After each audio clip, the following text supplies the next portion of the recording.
Sure. Thank you so much for having me. And like Jem was saying, this is such an exciting time. They're partnering with the University of Florida to focus on locustberry, which is the host plant for the imperiled Florida duskywing. So I'm really excited to be here and share some information.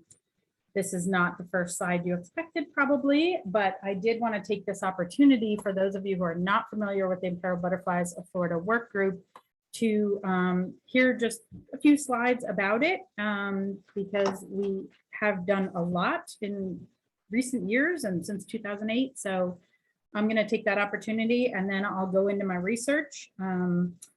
And I will ask, I don't even see the chat on my screen, to be honest. I'm on a pretty small computer, so I will answer questions at the end if you could hold off, and I can always go back to slides and whatnot if necessary. So, okay, with that, here is a photo of, it's a pretty old photo. This was our strategic planning committee and some experts joining together in West Palm Beach to write and review the Miami Blue Butterfly Recovery Plan. So I'm sure some of you see yourselves or recognize folks, but big group of people. So I've got to put that photo up there.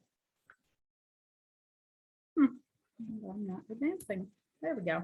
Okay. So just some background on the Miami Blue Butterfly Work Group, which is what it started out at in 2003. This was one of several strategies to implement the Miami Blue Butterfly Management Plan for the state of Florida. And the main purpose of that work group was to exchange information between agencies, partners, biologists, basically all working together for the recovery of the Miami Blue Butterfly.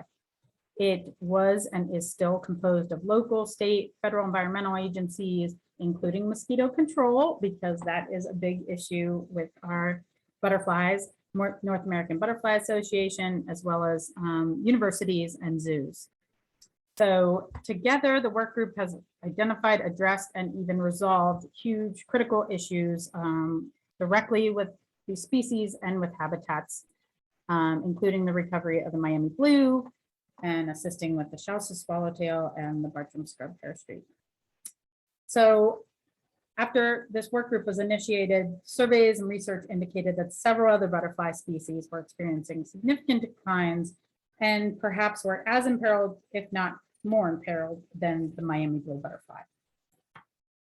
So at that point, by 2007, expanding the Miami Blue Butterfly work group to a South Florida imperiled butterfly work group was the logical next step to address the threats and factors responsible for the decline and threats to the multiple butterfly species in South Florida. So I was working with FWC at the time with, shout out to Ricardo, I think he's on the line, spent a lot of hours trying to figure out how we expand, who the key stakeholders were, who would lead the effort. And basically it came down to us creating this IBWG charter in 2008. So this charter is a charge to the group. It's a charter statement, an organizational structure that we still have today. It states the members, the roles to the members, gives background, the goals and objectives to meet those goals, deliverables so that we can measure success. And we also have an imperiled species target list that we prioritize. So we have a certain criteria we use, using species of greatest conservation need, listed species, IUCN, and FNA ranks are all included in this process of what's on this list. So here is just a glimpse of some of the stakeholders. Shout out to, I think we have, I'm not sure if we have NABA folks. I saw we had Terry Glancy on the lines. We got Pine Ridge on here. Again, Audubon, Nature Conservancy, mosquito control, you name it, everyone has taken part in this work group to some extent. Some of the challenges that we face are, inherent challenges like catastrophic events, bureaucracy and red tape is one of the biggest one, especially with listing species. Climate change is huge for South Florida. And like I mentioned, mosquito control definitely have some issues with the spraying pesticides where our butterflies inhabit. And Then the burning and lack of burning is also a big challenge here in South Florida. So some of the solutions this work group has used is including everybody. Like I said, even mosquito control is included with the decisions, sharing our information and data, which is hard to do sometimes with butterfly enthusiasts, education and outreach, doing talks like I am today, working on petition and listing of species, working directly with U.S. Fish and Wildlife Service, identifying any data gaps and taking immediate action, and coordinating all efforts. And lastly, leveraging funds. I have a real quick, really fun story that we were in a strategic planning committee meeting once in West Palm Beach, and Jared Daniels was stressing about funding for the Chalcis swallowtail for his lab. He just needed like $10,000 to get through that flight season. And Elsa Alvear, who used to be with Biscayne National Park, she left the room on the phone, came back, and she said, "I've got 10 grand for you." So it's really been a great effort that we've all shared in working to save these species. So to reiterate some of the successes, attendance has been huge. Since we started the South group, we have about 5 years ago started a North group as well. So we now can focus on Central and Northern Florida species. Granted, most of our listed species are in the South, but there is great attendance in the North as well. We have incredible collaborative efforts for surveys and monitoring. FNA that's the Florida Natural Areas Inventory, got a state wildlife grant, and they actually did statewide surveys of conservation lands for our imperiled butterflies, and everyone took part in that. The Chalcis survey and monitoring was an incredible effort when the numbers in 2012 were 5 Chalcis swallowtails counted. There was an emergency authorization for collection and captive rearing in an effort to save them from extinction. I'm happy to report that the Imperiled Butterfly Work Group worked together, parks, taking care of the volunteers, so many volunteer hours, and now this last season in Key Largo alone, there were 239 sightings. So that's an incredible effort. Disney grant, Dr. Jared Daniels got a 10-year Disney grant going towards all Florida butterflies and California butterflies. Like I said from the picture, the Miami Blue recovery team. So we have had successful captive rearing programs from all of these issues, and the research and monitoring has led to species recovery and essentially buy-in, which is when you get the money. So here I've pictured in the top right is the endangered Florida leafwing. Below it is the endangered Chalcis swallowtail, and the bottom left is a Miami blue butterfly.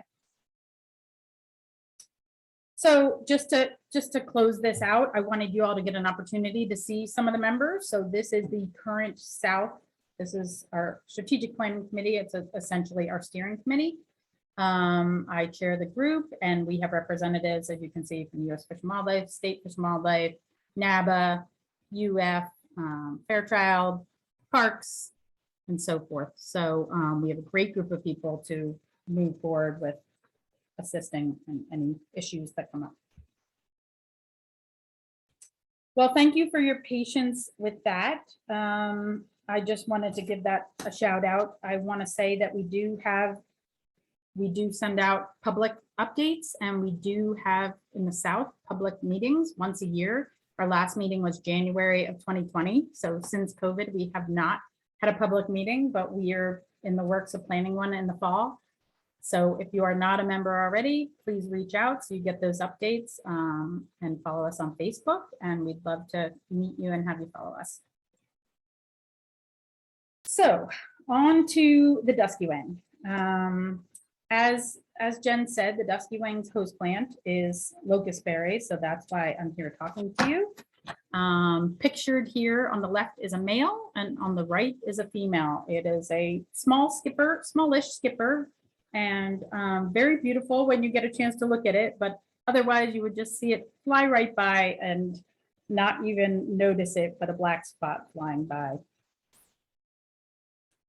So my research stemmed from a project where, this is the title, Connecting the Dots. We're using the duskywing as a model organism basically to assess the levels of genetic diversity across these pine rockland fragments. We were looking to evaluate structure based on these specific characteristics and the existing habitat of networks that were left. Ultimately, the project aimed to come up with priority management strategies for land managers so we can save this species from further imperilment. And again, I'm not to mention now, I'm not going to go into the genetics results or behavioral or biological findings at this point because we are in the process of publishing it. So I could talk offline to some of you if you wanted, but I hope you'll understand I'm going to take a different route with this talk. So the proposed methods were initially we sought out to take 15 to 20 pine rockland fragments where the duskywing existed. And these were identified from Miami-Dade County, Long Pine Key in Everglades National Park, Dagny-Johnson, where there's a little remnant fragment of pine rockland habitat, and Big Pine Key in the lower Florida Keys. Out of the Miami-Dade fragments, so I'm looking for locustberry, I'm looking for the host plant, I am looking for presence. I surveyed 30 fragments for habitat suitability, and I used polygons to focus down on these 7 clusters. So for those local and you're curious, these are the pine rockland fragments within Miami-Dade that I surveyed regularly. And up top here, you have the locustberry, the beautiful flowers, and below is a female Florida duskywing. So basically, what I did was bring my lab out into the field, and I safely caught Florida duskywings with a net, and I safely removed a wing fragment or a back leg. They do have 6 legs, so they were not harmed. They would just get up and fly away. Immediately put it in ethanol. I would freeze the samples and send them off to New College of Florida on the west coast of Florida for the genomic sequencing and analysis. So here I am taking a leg of Florida duskywing and then about to release it. So these are the sample collection sites that I actually found duskywings and actually collected fragments from out of the Miami-Dade fragments. I collected from the zoo, the Coast Guard, Eachus Pineland, Nixon Smiley, and then Big Pine Key, Everglades National Park, and Dagny-Johnson. So these pictures are just of me in the lab, and I am wearing gloves so not to mix with the genetic integrity of the species I'm handling.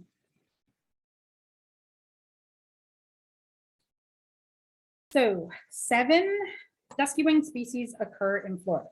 Of those 7, only 3 of these are present in South Florida.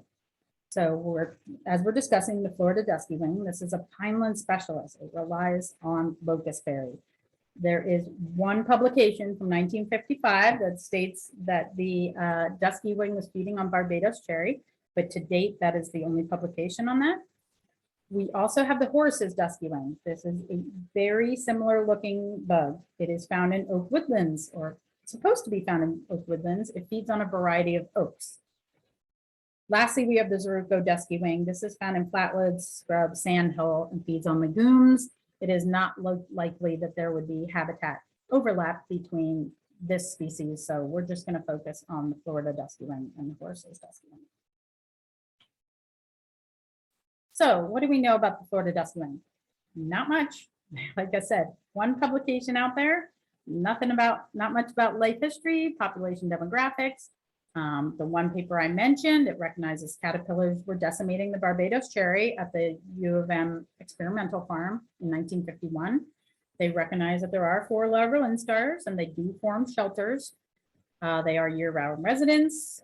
They nectar on most flowers, Spanish needles, locustberry, croton, wild sage, and their range is tropical southern Florida to the Keys, and there are some remote populations found in the Bahamas and Cuba. So there's nothing known on its genetic diversity, but we definitely hypothesize that they do hold a unique diversity because of this the disruption in the fragments and the lack of connectivity. So this is a Florida duskywing caterpillar. As you can see, they have a green body, green to brown body with a black colored head capsule. They will have 8 distinct orange colored spots on their head capsule. And they have 3 distinct white longitudinal stripes along each side of the body. I have another picture. So here's another, this is more of a brown colored one. It still has those distinct 8 orange colored spots on the head, but it's a little more brown in color. And they actually feed in these webbed leaves, or what we call shelters, that they make by exuding silk from their spinnerets. And they tie the leaf edges together to form these shelters. So here is an open shelter that has been vacated. I am going to try desperately, because it's such a cool video, see if any of you can see this, but I caught this awesome footage of this duskywing tie. I had opened the leaf and he was calmly putting it back together. So it's probably going to break up for you, or I'll just see if any of you can view this, because it's so cool. So he's exuding this silk from this silk producing organ that they have, and he's actually going back and forth, tying the leaf together tightly.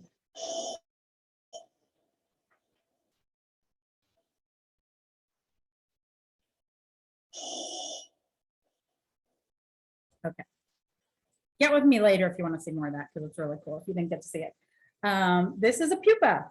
So again, you'll find it in that shelter. This is a newly fresh, just pupated. You can tell it's very green and fresh. And this is about to close. As you can see the black, those are the wings. So this is probably closing that day or the next day. So here we have the Florida duskywing. The male on the right, the female, male on the left, female on the right. You can see the male, the upper side is more black with a silky sheen. It has this both have a circle of white transparent spots near the apex. My telltale marker is, can you see my pointer, Jen? Yeah, we can. Okay, so right here at the edge, there are these 3 adjacent spots. That's my telltale of a Florida duskywing and this circle. The female, a lot prettier. She has this inflorescence, this violet inflorescence, a lot more modeling. And again, these 3 dots that are not the greatest to see in this photo. Here we have the Horace's duskywing. You can see the similarity in the species. The male on the left, female on the right. The male forewing is dark brown and much less contrasting and modeling than the female to the right. It does have these glassy spots with this one at the end cell and these 4 adjacent spots. So whereas the Florida duskywing had 3, the Horace's has 4. And the female doesn't have that purple violescence as the Florida duskywing does. But you can see very similar in appearance. So how similar are they? They're from the same family, Ephyriades, different genus and species, obviously, but wingspan, very similar, about the same size, both flight seasons year round, 3+ generations, and they are skippers. So they are darting around, very rapid pattern. Florida duskywing habitats pine rockland, Horace's is oak woodland. So that's a big difference. But how dissimilar are they? They feed and perch with their wings outreach, where most butterflies, you'll see their wings closed. Duskywings, typically you'll find them flat. Host plant for the Florida duskywing is locust berry and possibly Barbados cherry. The Horace's duskywing feeds on oaks. It's found in oak woodlands. Both construct this larva leaf shelter out of silk. And you can't really tell the difference by nectar sources. They do vary, but I wouldn't say because you see a duskywing on Spanish needles, it's definitely a Florida duskywing. It's just a matter of what's available in the habitat. So range distribution varies as well, but the Florida duskywing, as you can see, is from Miami-Dade south is the only place it exists. The horses can be found throughout most of the eastern US to Massachusetts and Vermont, even through the Midwest to the Dakotas, Southwest to Texas and Florida. There are also populations in Colorado, New Mexico, Arizona, and Utah. So lot greater range for the horses. South Florida distribution, just to zoom in a little more, you know, these showing that the horses will go above Miami. Obviously, we're up to Boca Raton. I photographed one in my lawn as well, here in West Palm Beach. So here was the fun part, trying to figure out how I could see two next to each other in the field, which would never happen. So I took a visit up to UF's Museum of Natural History, where I got to visit the collections, which if you get an opportunity to, it's an incredible experience, and see if I could put them side by side and be able to easily tell the difference. So here's just walking through the collections. There's Dr. Daniels and the curators pulling out all the duskywings for me. So here we have specimens. We have brunnea is the Florida duskywing on the left, and the Ephyriades is the horses on the right. So as you can see, sitting next to each other, how similar they are. Here, the top left is a male Florida duskywing, and to the right of it is a male horses, and below we have a female horses and a male Florida duskywing.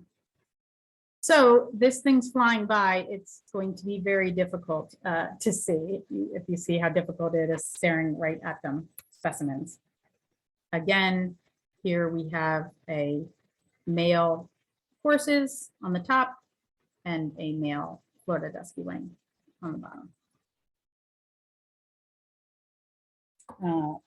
Finally, here we just have a better close-up of, we've got the Florida duskywing on the left, male, female, horses on the right. So just thought it would be neat to give you that up close look outside of field photos.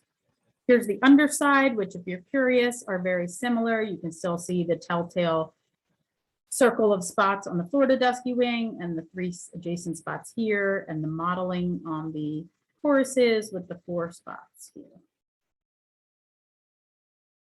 So here's another video, which again is going to be challenging, but if it worked, it would be worth it. Here in the center is a male Florida duskywing.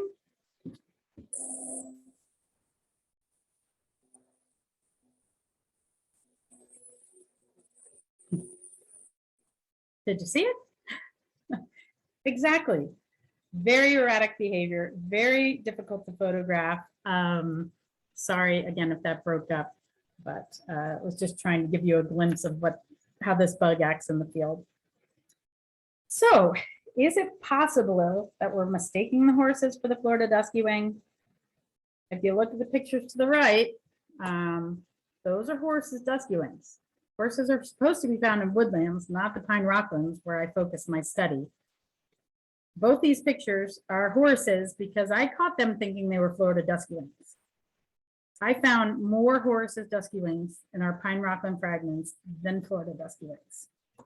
And that is because I was actually capturing them. I've been working on this bug for over 15 years, and until I actually started this research and capturing them, I thought that the Florida duskywings were doing pretty well. So why? How could this happen? Fire frequency or lack thereof, right? Pine rockland is a fire-dependent habitat. Absence of fire every 3 to 7 years, which is the preferred interval for pine rockland, that pine canopy is replaced by dense hardwoods. And this results in a loss of all that herbaceous flora underneath, including the locust berry. So in come the oaks. So Is that what's bringing in our horses, duskywings? It must be why we're seeing them in our pine rocklands and we never did before. So how is this actually hurting the Florida duskywing, or is it? FNA state rank right now for this species is an S2, which puts it as imperiled in Florida. And I've been working closely with FNA, so they are on top of this research and tailoring it when needed. But it's imperiled, not at the highest level. We don't suspect there's any competition for habitat or resources. So they're using different host plants, even different nectar sources. So the horse's duskywing is not chasing out the Florida duskywing. They have a global rank of G4T2, which puts it globally as secure. The T is for a subspecies because it is floridensis, so that puts it a little higher as imperiled. But if those out monitoring our butterfly populations, if they're expecting Florida duskywings because that's its habitat and they're misidentifying them, we're in trouble. These ranks are not correct. We might not be protecting them to the level that they need protection to persist. So what can you do to help? I'm asking researchers, and shout out to Sonia if you're on the line. That's Sonia Thompson from Miami-Dade, who spent hundreds of hours helping me continue to research and monitor this species. So that's why I'm so excited. The Daniels Lab is partnering with Connect to Protect to work on this bug because it is necessary. When surveying, be sure to get photo confirmation prior to logging the species. I know iNaturalist requires it, but there are other surveys and monitoring that go on where they do not require photos. And a lot of times they estimate, right? So you could have X amount of volunteer hours and you saw X amount of this species. So they're going to have an equation to estimate over time how many species persist there. And it definitely is not going to be accurate if you're counting horses instead of Florida duskywings. Desperately need our researchers to support the land managers in efforts to maintain these fire frequencies and these imperiled habitats. This bug is dependent on this habitat, and it is a fire dependent habitat. Also, plant locust berry. We can plant it in our parks, in our refuges. Wouldn't hurt. So what can you do? What can homeowners, what can the everyday person, the enthusiast do to help the Florida duskywing? If you are within the Florida duskywing range, and I mean south of Miami-Dade County, within reasonable distance to a pine rockland, plant locust berry. I am going to tell you right now, if you are not planting locust berry further from these locations, they will not come. Like my research is showing, we aren't even sure that they can make it from one fragment to another. If you are out butterflying, if you are an enthusiast, please get photo confirmation of the species. Get a GPS point if you can. Phones are great for this right now. You can immediately email it to me at the Imperiled Butterflies of Florida email. You can send it to Jen's folks at Connect to Protect, or Gina Hill is now in charge of the species status and ranks of the Imperiled butterflies at FNA. So please send to her. Jen sent me an email last night trying to identify a caterpillar. So we're on top of it. We're logging all these occurrences and it's definitely needed. Also you need to support your land managers. I know some of you that live in the backyards of pinelands, it's really scary with the burning, but it's less scary than a lightning strike. Finally, I'd say join your Florida Native Plant Society, learn where you can get native plants, nectar plants, and host plants. Join our Imperiled Butterfly work group. If you haven't done so already, you can reach out to me. We're on Facebook. Please follow us. And join Fairchild's Connect to Protect. I'm assuming everyone on here has already done so, but it is an incredible group. If you have not done so already, please join in. And with that, I will put up the question mark butterfly and try to answer any questions that you might have.